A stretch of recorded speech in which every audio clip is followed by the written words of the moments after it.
Hey everyone, Scott JOA of Crucible Custom Props here. So today we have obviously Ee3, a Return Jedi Ee3. This is the Blaster Factory kit.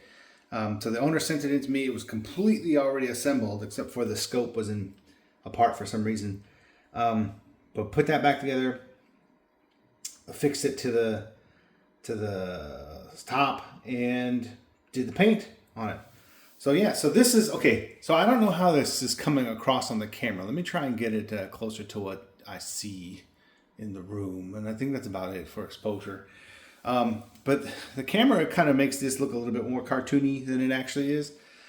But this is what the Boba Fett looks like, as much as I can do. Now, I have really good photos from when Master Replicas went to the archives and photographed these things because they were going to reproduce it.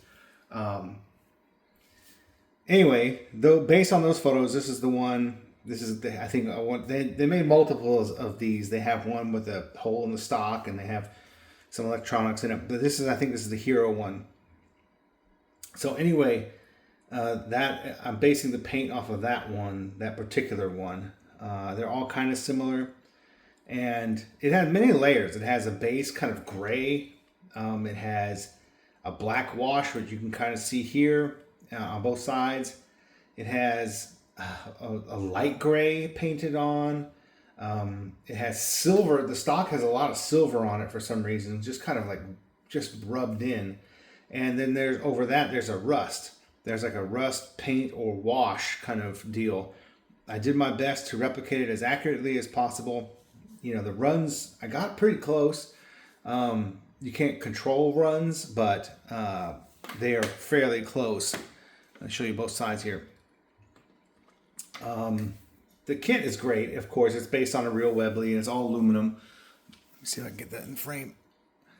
And yeah, Blaster Factory put this one together, and it's pretty much how I would do as well. I normally, when I do them, I cut all the T-track and put them on, but they did a good job on putting everything together here. I don't know what adhesives they use, but everything is on there pretty strongly. Everything still works. Still works. It can open if you really want it to. There's no real need to, but you can. One of the cool things is now the scope replicas are all anodized, which makes it much easier and better for weathering, because it ends up weathering like the real ones. The paint chips off and it's not black paint underneath, and I don't have to paint on fake chips. These are actual real chips on the scopes, and it looks good.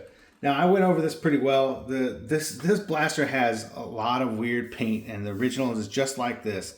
You can see there's gray splotches here, and they just kind of brushed it on, and then they kind of mixed it in with there's some silver.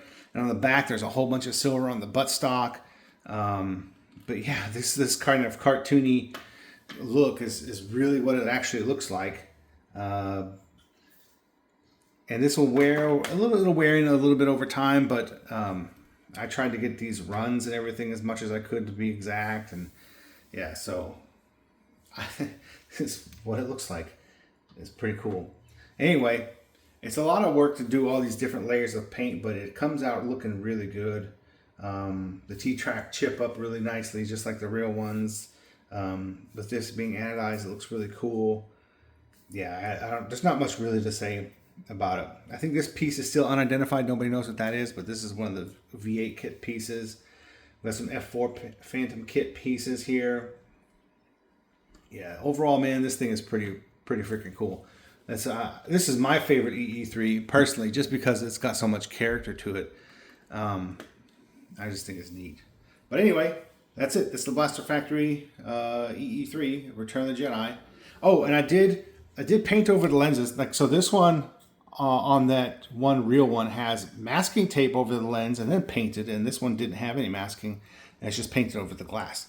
So went ahead and did that as well, trying to get it as accurate as possible. So anyway, thanks for looking.